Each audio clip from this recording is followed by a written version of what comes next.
আমি সকলে কওঁ অসম গণ পৰিষদ জিন্দাবাদ জিন্দাবাদ জিন্দাবাদ অসম গণ পৰিষদ জিন্দাবাদ জিন্দাবাদ জিন্দাবাদ ভাৰতীয় জনতা পাৰ্টি জিন্দাবাদ জিন্দাবাদ জিন্দাবাদ ভাৰতীয় জনতা পাৰ্টি জিন্দাবাদ জিন্দাবাদ জিন্দাবাদ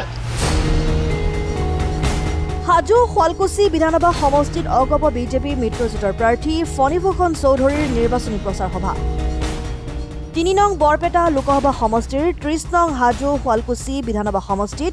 অগপ বিজেপি আৰু UPPL মিত্ৰজোঁটৰ প্ৰাৰ্থী ফণীভূষণ চৌধুৰীৰ নিৰ্বাচনী প্ৰচাৰ সভা অনুষ্ঠিত হয়।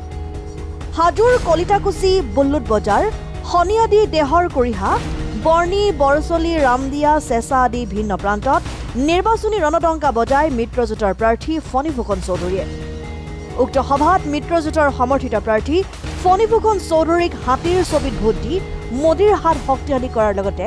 উন্নয়নৰ গতি অধিক ত্বৰান্বিত কৰিবলৈ ভোটাৰ ৰাইজক আহ্বান জনায়।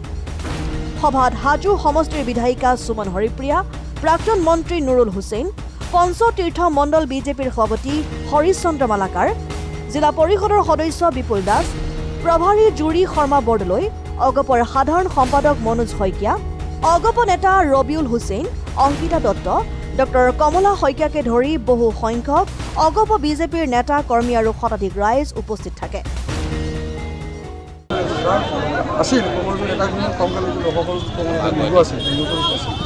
কিন্তু আজি আমি এই কথা অনুভৱ কৰিছোঁ যে এইবাৰ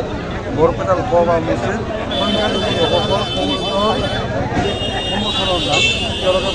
সমৰ্থন ওলাই আহিছে। আজি তেওঁলোকে মিত্ৰজোঁটৰ সপক্ষে তেওঁলোকে আহিছে আৰু আমি আপোনালোকক এই কথাটো আপোনালোকক কৈ আমি আনন্দিত হৈছোঁ যে এইবাৰ বৰপেটা লোকসভা সমষ্টিত আমি অভিলেখ ভোট আমি পাবলৈ সক্ষম। আপোনাৰ প্ৰতিদ্বন্দ্বী প্ৰাৰ্থী দুনু আহমেদে কৈছে যে চন্দ্ৰমোহন পাটোৱাৰী আৰু আপোনাৰ এটা সংঘাত আছে, সেই সংঘাতে আপোনাক ক্ষতি কৰিব। অমূলক তাৰমানে চিন্তা চন্দ্ৰমোহন পাটোৱাৰী আৰু মই একেলগে বহুত নমাই পেলাই ডিছকাউণ্ট বনাব দিব আৰু চন্দ্ৰমোহন পাটোৱাৰী আৰু মোৰ মাজত ভাল বন্ধুত্ব আছে। আমি তাৰমানে অসম গণ পৰিষদৰ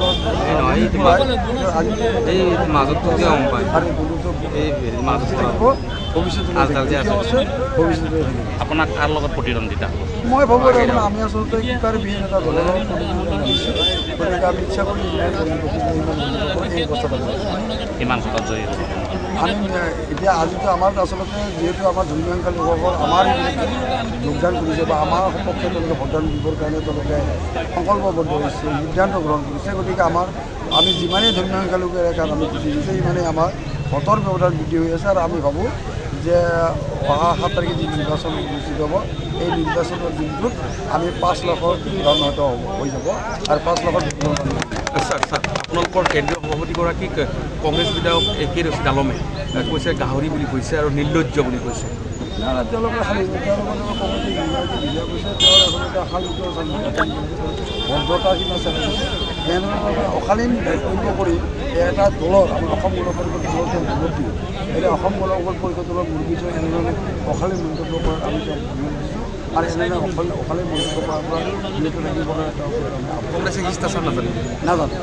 অসম গণ পৰিষদ আৰু ভাৰতীয় জনতা পাৰ্টিৰ মিত্ৰজোঁটৰ প্ৰাৰ্থী মাননীয় ফণীভূষণ চৌধুৰী ডাঙৰীয়া আহিছিল আমাৰ শনিয়াদি দেহৰ কৰিয়াত। আজি সেইকাৰণে লোকাৰণ্য হৈছে আৰু দেহৰ কৰিয়া শনিয়াদি বিশেষকৈ আগৰে পৰাই অসম গণ পৰিষদৰ ভোটৰ দুৰ্গস্বৰূপ। বিগত কেইবছৰতো নুৰুল হুছেইন, কামাখ্যা চৰণ চৌধুৰী, মদন বৰুৱা আদি কৰি অসম গণ পৰিষদৰ MLA সকলক আমি বিপুল ভোটত জয়যুক্ত কৰিছিলোঁ। এইবাৰো আমি শনিয়াদি পঞ্চায়ত পিছ পৰি থকা নাই।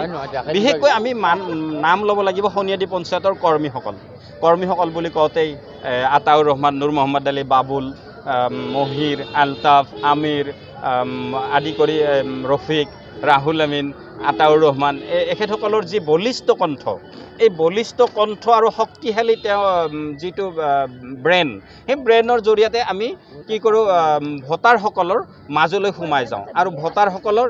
মাজলৈ সোমাই গৈ অসম গণ পৰিষদৰ উদ্দেশ্য, লক্ষ্য, অসম গণ পৰিষদৰ সফলতা এই সকলোবোৰ বুজাই দিয়াৰ পিছত তেখেতসকলে গম পায় যে সঁচাই অসম গণ পৰিষদৰে প্ৰতি বছৰে অসম গণ পৰিষদৰ কাৰণেই যেন আমি উন্নতিৰ সফলত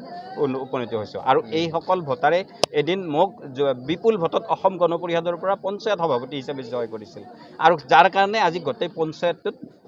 উন্নয়নৰ সাফল্য শিখৰত উপনীত হ'বলৈ সক্ষম হৈছোঁ